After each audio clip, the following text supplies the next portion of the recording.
present today, the theme today is revitalizing local economic through adventure tourism, because all of us know that when we talk about adventure tourism, it is people who are not permanently coming and settling down at a place. They come here, they connect to the landscape through the different means of experiences, and then they go back from here. So how does the entire process revitalize the local economy is the discussion of today's first session. So over to Mr. Rana, please. Thank you very much. I'm from the Jodhpur region, and Jodhpur rural tourism, what they call the village safari, started in the Jodhpur region of almost 35 years ago, pioneered by some senior members of the local communities there. And it has become a regular feature. However, what happens and what has been happening in this village safari is that it is something where the guest, the tourist is taken into a home where there are many other tourists already there. It's basically very commercial.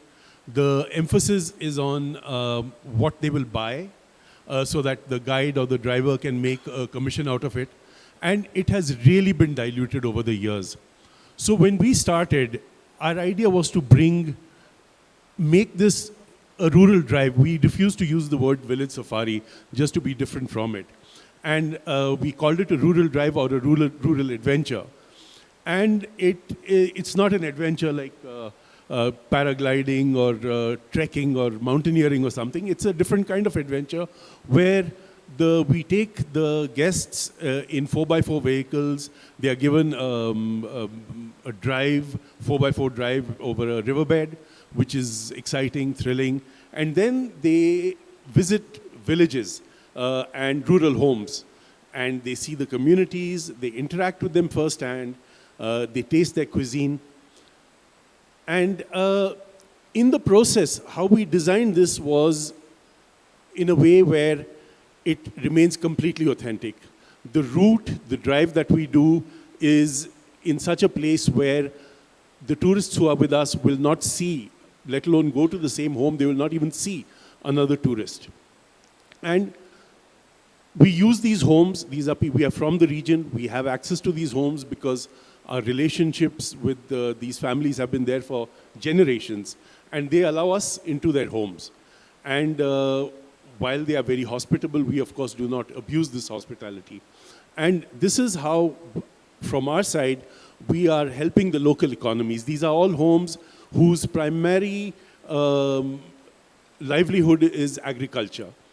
And by taking our tourists into their homes, we of course compensate them. And it doesn't just end at monetary compensation. Over time, we have become like a family with these people that we visit. And it's not just say three or four homes that we visit that day. It doesn't mean that we just have 3 or 4 homes that we visit. There are many homes, and it's completely natural. So we don't know which family is going to be where on a particular day. But what we do for them, in addition to just compensating them, is also look after their needs in terms of health, education, work with the government issues, with the panchayat, things like that, and various other things. And this is how we've played our part in helping these local people. And this is a steady thing.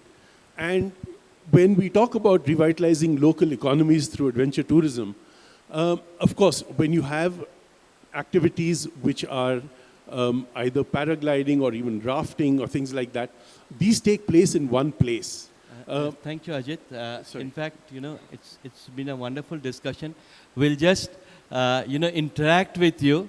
In fact, just talk to you that, you see that how the coming of visitors going to the villages have changed the social, that upgraded the social status of the villagers over there in education and in health, as you just said.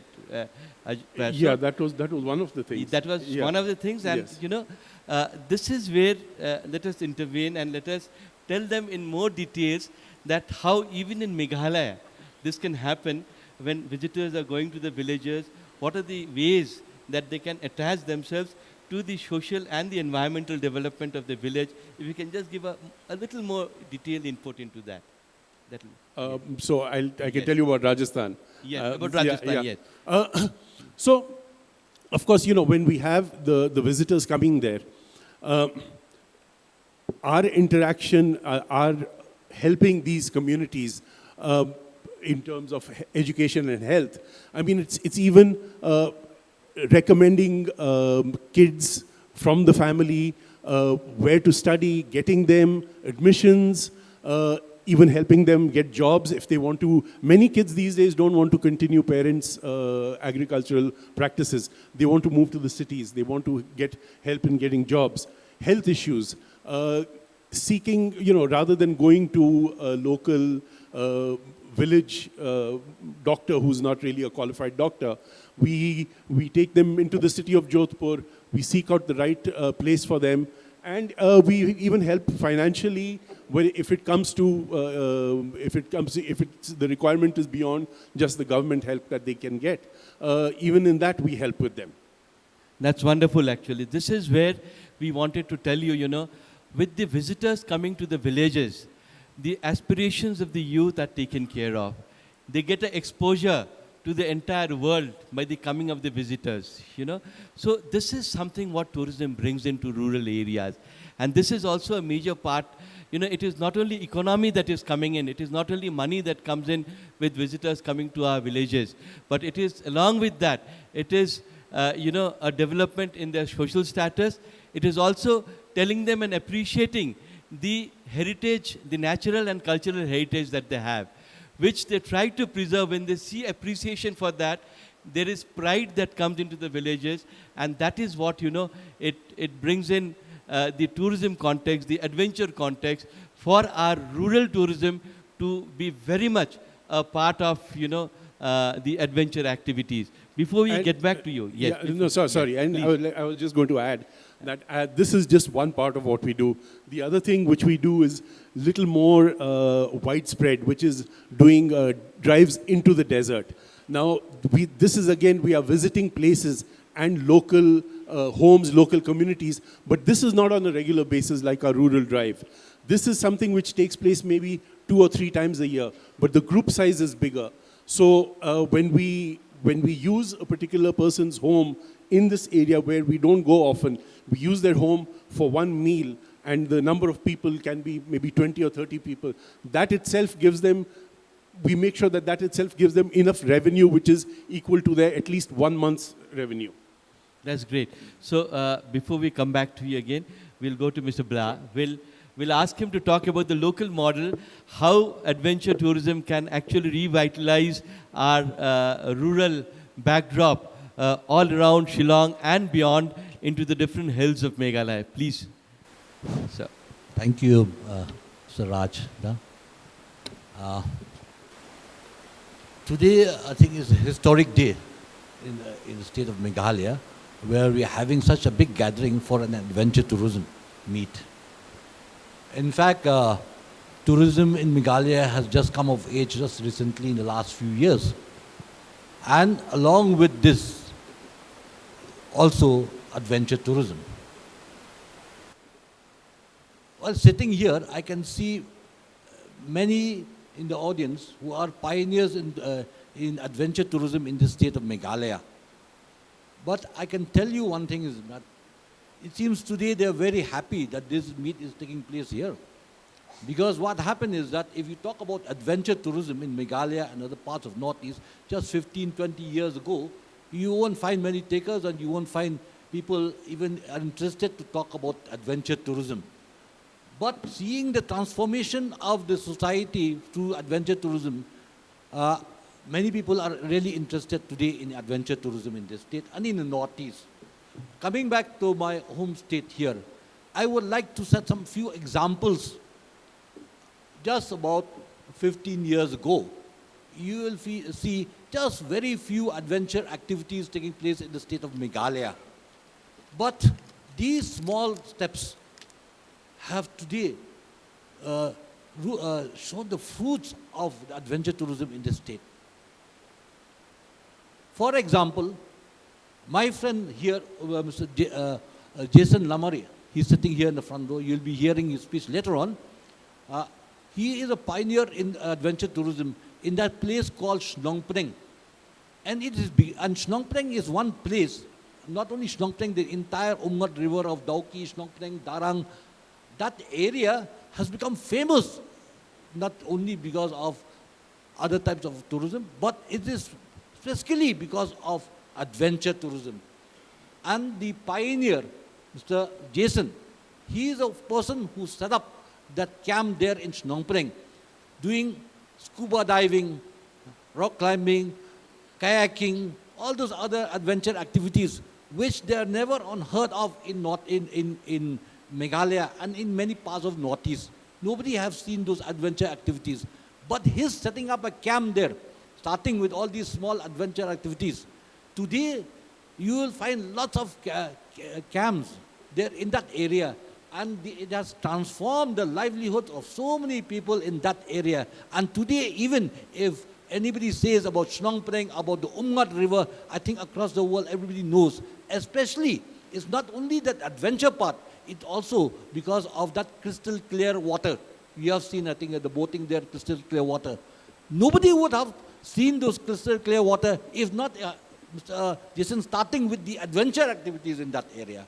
This is one thing which I'm just giving one example in Meghalaya. There are many such other things also which he has started, which thing, and others also. Mr. Brian has started with the caving. That now today, the famous caves of Meghalaya are today in the map, the caving map of the world because of certain people like Mr. Brian. Now, I've seen the other places. I'll just give you an example also today. When about 15, 20 years ago, Mr. Eugene Yangti, it's a young boy, he started all these track events in biking and off tracks and all these things. And people were wondering what he is doing. All these towns of bikers, something going in the mud and all these things, they have not seen. Because that time they are not aware of all these things. But today is one of the most favorite spots today which can really take up tourism in a big way through this kind of sports. So I'm just giving examples, small examples. Exactly. Thank you, Mr. Blah, for highlighting this, because I remember the first adventure activity that we had started was actually on the Captain Scott's route. To walk the route, the trade route, which was once very famous for trade connectivity. And along with Mawphlung, I think that is the time when during the first festival in Meghalaya, we started with the trek over there. So that was the first adventure activity. But it's been many, many years since then. I mean, we see a whole group of youth who are sitting over here. If Mr. Blah can just highlight that how our young people can actually get engaged to take up the profession of adventure tourism and then go ahead, maybe back, not only from Shillong, but also a lot of them would have their houses back in the villages, also from there, how they can take it up. If you can just give them some suggestions, that will be very nice. First of all, I would like to advise all the youth who are sitting here, those who want to take up tourism as a profession, is that you have seen about 15, 20 years ago, lots of rural migration to the town of, to the city of Shillong. But today you'll find many of the youths, they are staying back because they have seen the fruits of tourism. They are engaged today in tourism business. And one of this is that they should be also engaged in the tourism business. We have fewer people, fewer youth today taking up adventure. But I think so, in the next few years, we'll see lots of our youth taking up adventure activities. Because now they realize that with adventure activities, they could really make their livelihoods. But one thing is that I would put a caution here. Adventure is one thing also which you may, in certain areas, certain activities, you have to spend a lot of money. A lot of capital is required. And I request the government of Meghalaya sitting here and all the northeastern states, the government, to please help our youth in acquiring all these equipments, heavy equipments, maybe in a subsidized way or something, some kind of a financial support that they can come up. And I feel that after helping them, maybe in a few years' time, they will be equipped with so much adventure equipment that they can really do and stand on their own feet. But I'll tell you one thing is that it's such an exciting thing. Adventure is such an exciting thing, especially for the young people, because you need the energy. You need energy. And I can tell you that all the young people sitting here, you have got enough energy. And I think with your energy, we can transform this place into one of the most, entire Northeast, into a famous place for adventure. And here whereby it will be the real adventure will begin here in Northeast. We have seen adventure tourism. There are famous personalities sitting here. Those are famous in adventure across pan-India and the world. But I feel that this is one place which Northeast is that Northeast can offer so much in adventure that I don't think any other destination across the country can compete with Northeast. Thank you. Thank you very much, Mr. Blas. So you have just heard, for adventure tourism, you need the partnership of the wonderful landscapes.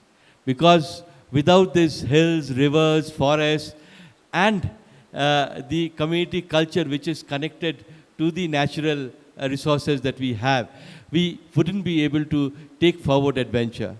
And here we have an iconic figure from the Northeast who represents adventure.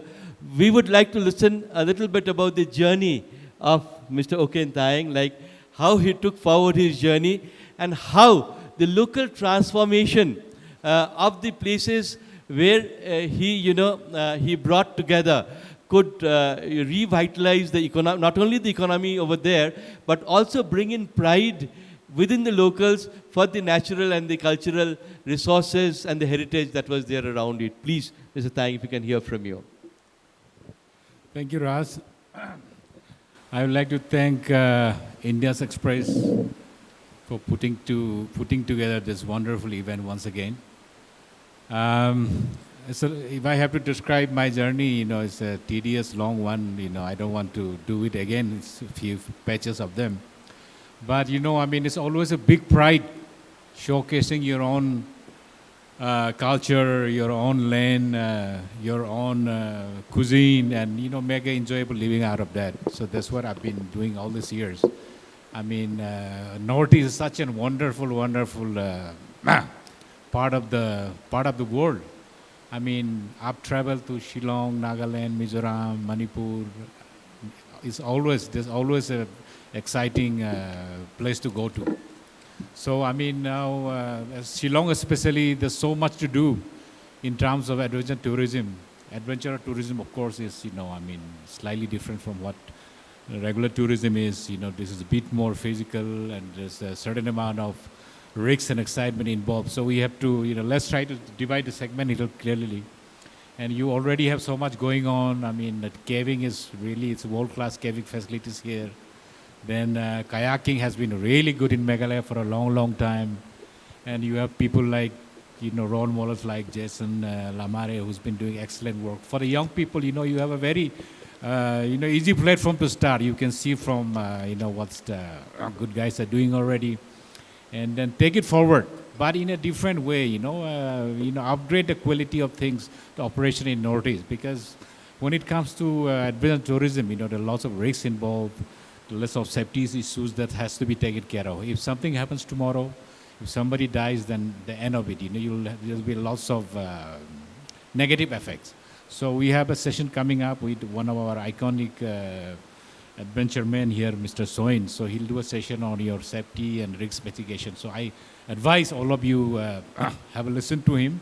That way we can bring in quality operation in our area. But this is an absolutely amazing career and option. I never had a dull moment.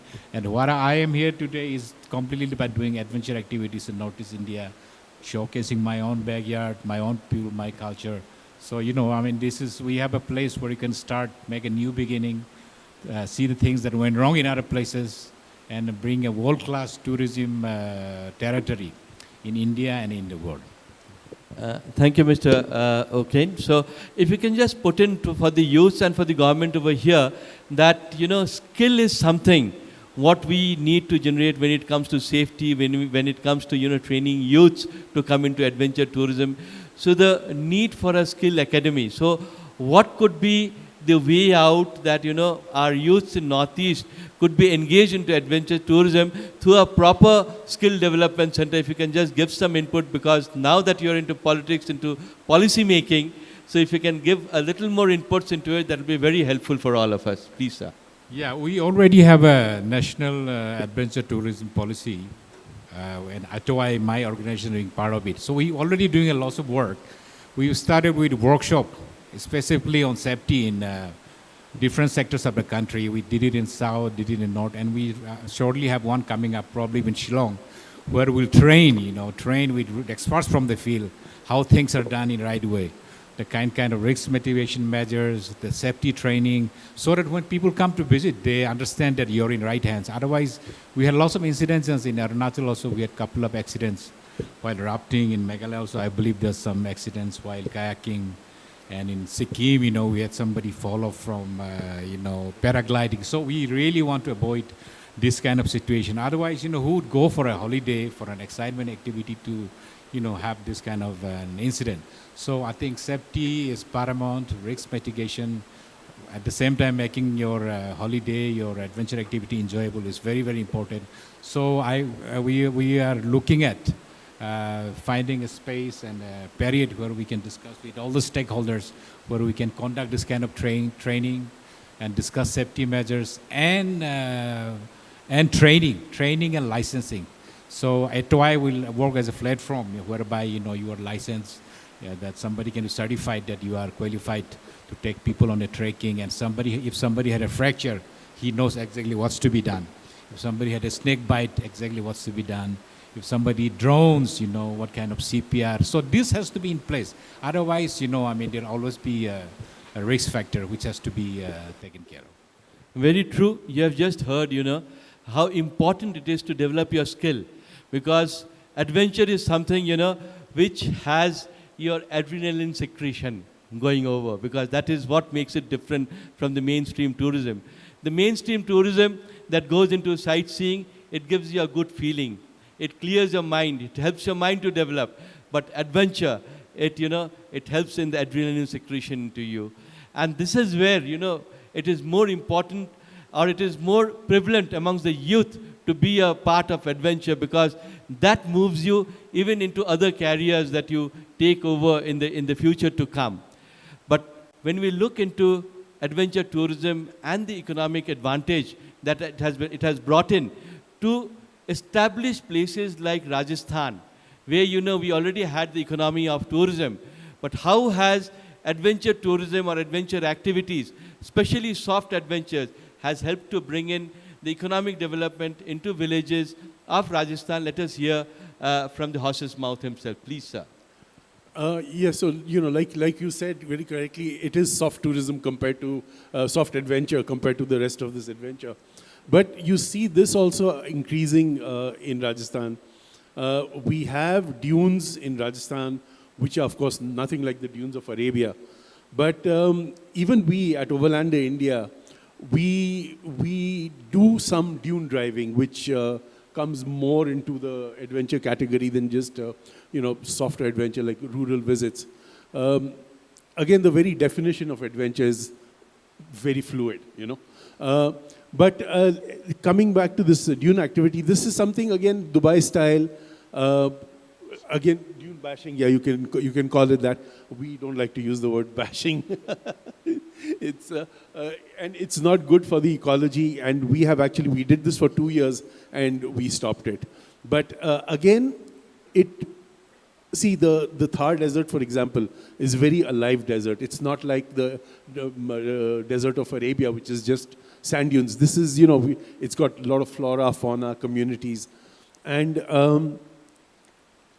this kind of activity, you have a lot of people who've started horse safaris. We also have, between my partner and I, we have a collection of the local breed of Marwadi horses, and we do horse safaris. That is definitely an adventure activity. We do also camel safaris.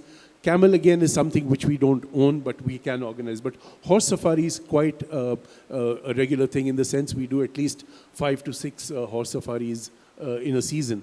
And like that, you have many activities which, like you said, you can categorize as soft adventure, which are now coming into Rajasthan.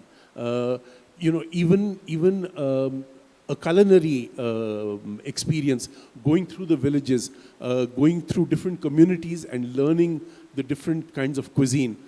Some of it is involves, camping overnight, the kind of outdoor cooking that we do, which is underground cooking. It became very famous. It got filmed by an American YouTuber. And this experience that we offer garnered over 9 million views on YouTube. And that has kind of brought this more into the limelight. So there are many activities which are soft adventure and which are increasing in Rajasthan. And again, this again helps the local communities and the local people, because you're employing the local people for this. And this is again away from the big cities of Jaipur, Udaipur, Jodhpur, where tourism is already very prevalent. Thank you very much, Mr. Ajit. So you have just heard, that how adventure activities can relate to the local traditions that are there. Because Northeast itself, if you all see that there are several people from across the country who come to the Hornbill Festival only for the adventure of food that is there. Because they have never seen this kind of food anywhere in the country. And so that brings in a lot of crowd other than the culture and the architecture that is there. Similarly, across Meghalaya, we have a lot of livelihood and traditions which could actually fit into adventure.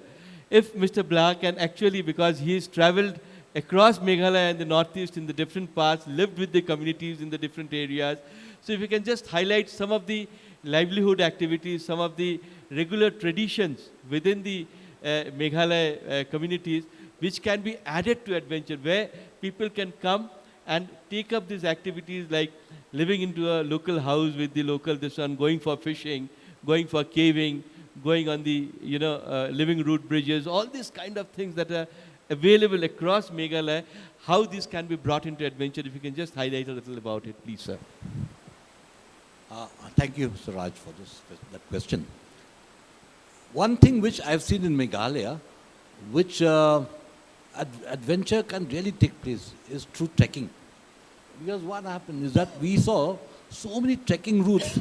Those are, today we call them trekking routes, but they are the routes that are taken by the people across the state, especially in the southern part of Meghalaya, where they used to go for their daily livelihood. They go to the forest, and then they go also for the various huts, traditional huts that they have. I can give you an example. There's a place called Dwarta Nongtirnam near Mausanam site. I have trekked down that road, that old route, and I found that there are so many remnants of those days where the people from those areas, means from the Bangladesh plains, they climb up to Mausanam, other parts, and they're using those routes. And today, those will be very good trekking routes. And then you have famous species like, you can see the Huluk gibbons, that side. You can see the remnants of those other, what you call the, I think that was a part of that old kingdom of the Khasis, where you have all the remnants where people, you can find those small the places where they gather together, they rest, and then they have their daily, meals. And all those things are there. They are still there. And if we can revive those treks, I think that will be very good. That is one thing which we should follow. We should follow the treks. Now, if you go to, recently, Meghalaya has come up with that book, Echoes of the Hills. That means for the trekking routes across Meghalaya. There are lots of places you'll find from those that are of traditional nature, which are created by our forefathers. Those are created by our forefathers. Those can be very good for trekking, maybe soft treks, and some of them also for hard trekking. That's wonderful, actually. You have an insight over here where the traditional routes which connected to the hearts. In the olden times, what we call adventure today was a part of the people's life, because they had to trek from one village to the other. They had to trek from the market back to their villages, selling their products. They had to go on to fishing to the rivers.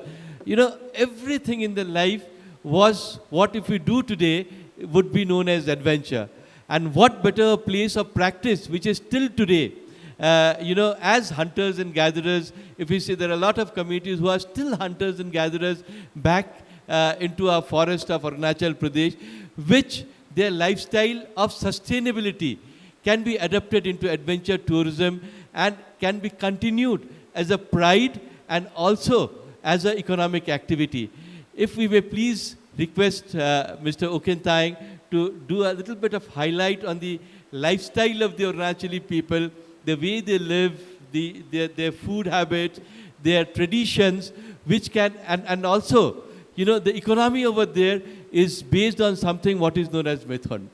Because this is a wonderful thing that is very rare to the rest of the world. So how did this thing happen and how this can be brought into adventure? If you can throw some light into that, sir, please.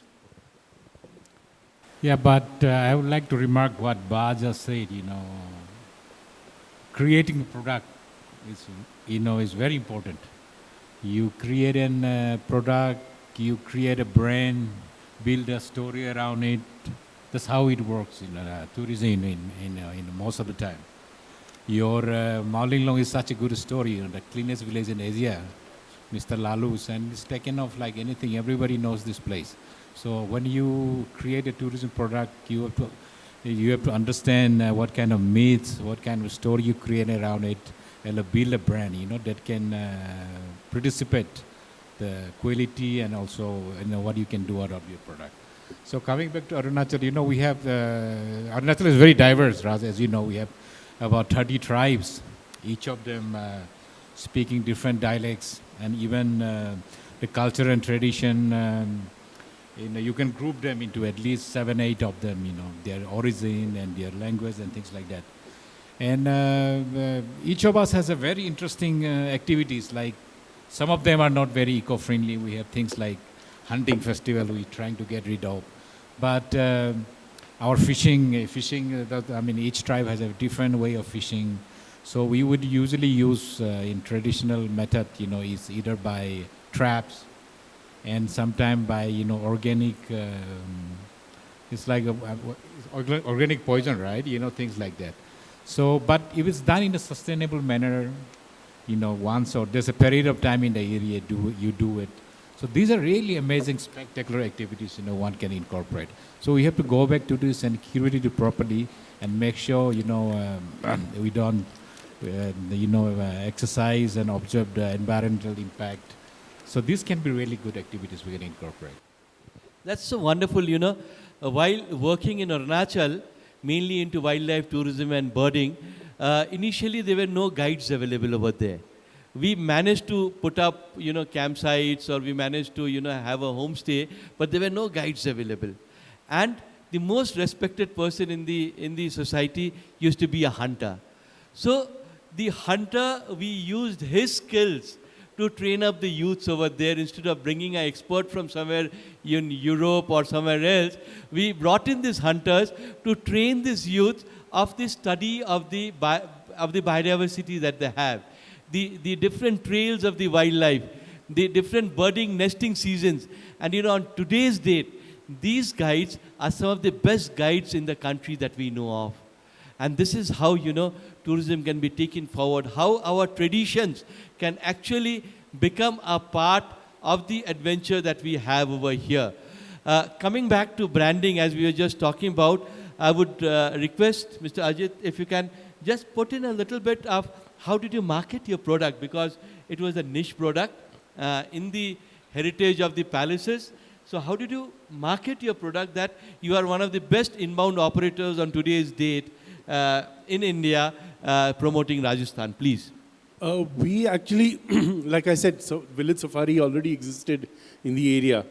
But we, and in a state where, like you rightly said, tourism revolves around fort, palaces, havelis, and the glitz and glamour of royalty, what we used was Gandhiji's famous line, the essence of India lies in her villages.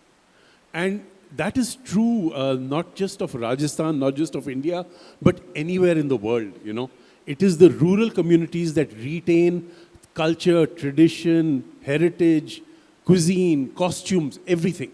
And very much so in Rajasthan as well. And the whole idea was, while you are seeing the glitz and glamour of India and Rajasthan, if you want to see real India, you want to experience real Indians who are not affected by westernization, which normally comes through originally TV and now internet, come to rural Rajasthan, which now unfortunately is also being affected.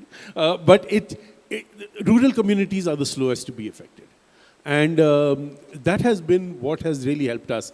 The fact that we are able to take our visitors deep into the heartland, away from the tourist traps where the village safaris go. You know, there, people are actually, they are not even from those communities, they are dressed up like that just to show a little bit of what they call rural life. We actually go very deep into the thing. And we invite the foreign tour operator and the DMCs in Delhi to come experience it themselves. In fact, I'd just like to add to that, we also serve a rural lunch on this trip, which is absolutely authentic. Very simple, very, very simple, but fresh and authentic. And we have had the people, the guests who come to us, we have a very simple rule that if people are not satisfied, forget satisfied, if they are not thrilled with the experience, if their reaction is lukewarm, we don't want your money. We have never till date taken any advance payment of any kind. It's always after the experience. So that's how we work, and so far that's worked for us. Thank you very much. So here you have a model which is a tested model, and you know it's working over there, and which makes one of the best inbound operators. We also have Mr. Blah, who runs a guest house himself. He has a tourism outfit, and he leads a lot of associations at the northeastern level. So if you may please highlight on how do we market, how do we brand adventure tourism for Meghalaya.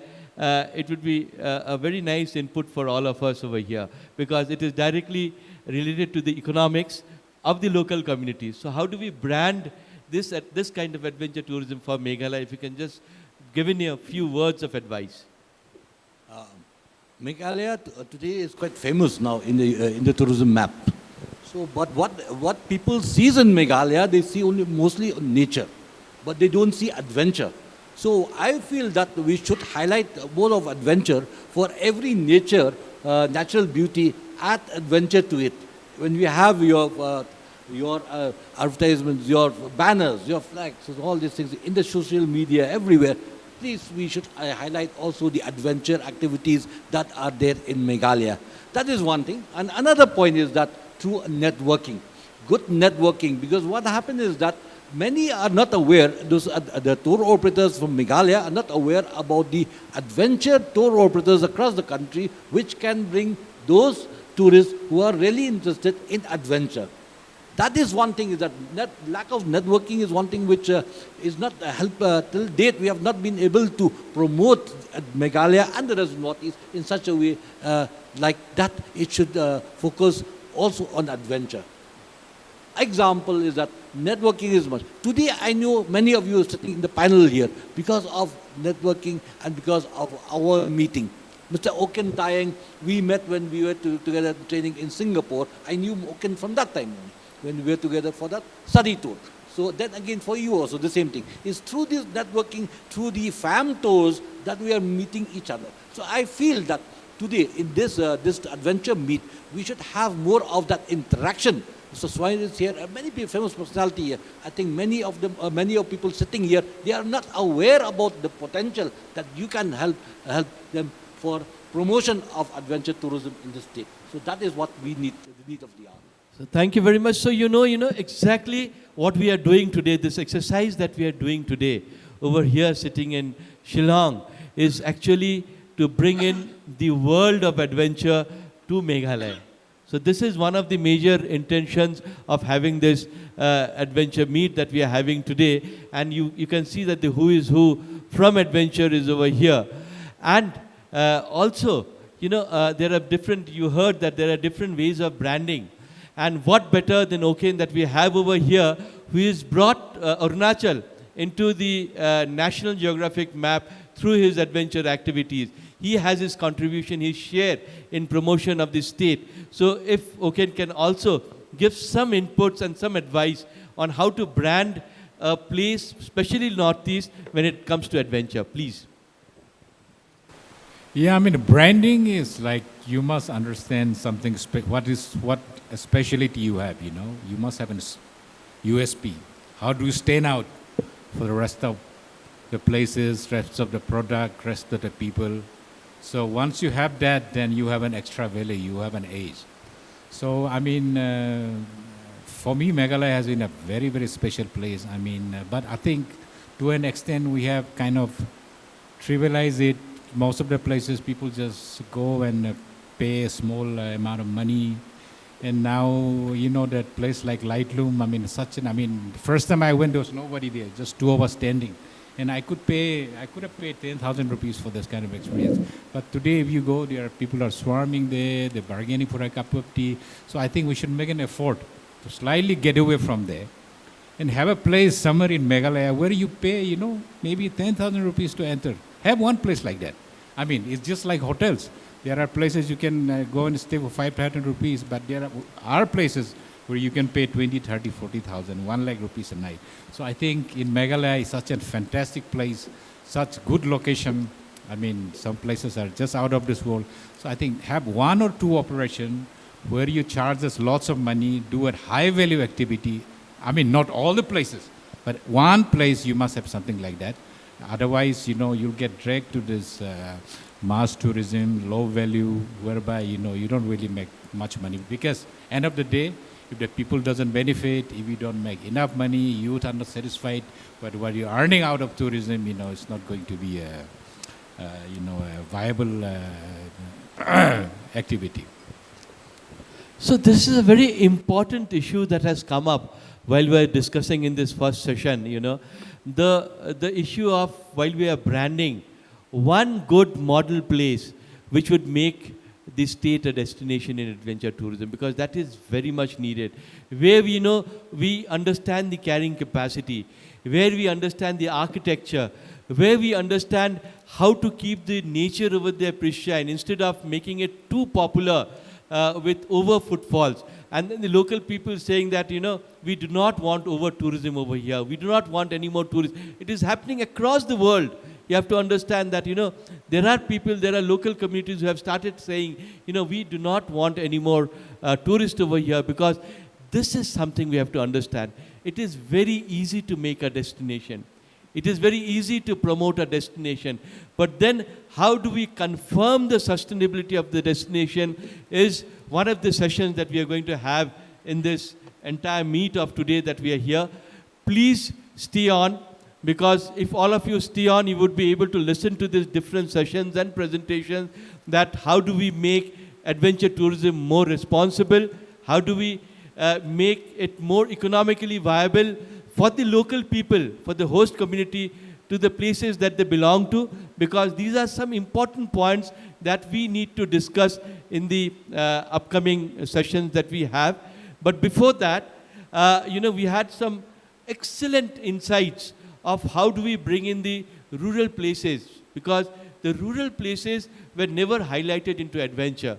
There was a time when we had trekking. When we first started trekking, we would go into an area with our own porters, with our own leaders, put up campsites, and the local people used to see us, you know, going across their village. Maybe we would take a glass of water or something from them, which they would be happy to, because, you know, anywhere in India, and especially in the Himalaya, where they consider guests as their gods, they would obviously look after this one. But there was no inputs from the tourists for a very long time when we had begun, because we would only leave back trash and all that we had in the campsites for the locals to clean up. But later it changed. You know, when we started from the Kanchenjunga base camp, it will start from a place known as Pelling. In western part of Sikkim, it is to go to the Kanchenjunga trek. It was a very popular trek, because we had a very premier institution known as the Himalayan Mountaineering Institute in Darjeeling, where the entire adventure training used to take place. So they used to start their trek from a place known as Pelling, where they used to camp in a school campus, and they used to go ahead from there on a 29 days trek. And there was nothing for the locals excepting a few supplies or maybe a few porters. But on today's date, the locals, they maintain over there at least 180 to 200 rooms where they can host the tourists. So, you know, that is the ownership change that we are looking forward to through adventure that comes in. So while we go ahead, we heard about branding, we heard about skills, how to develop the skills, we heard about everything in bits and pieces, but there will be more elaborate sessions in the later hours. In the meanwhile, if there are any questions from any of you for our panelists who are sitting over here, because it is not every day that you'll get to see them, you'll get to meet them. So I would request that if there are any questions from the house over here for any of the panelists or even for me over here, we would be more than happy to take those questions and try our best to answer them. Please. You may please raise your hands, introduce yourself and ask the question.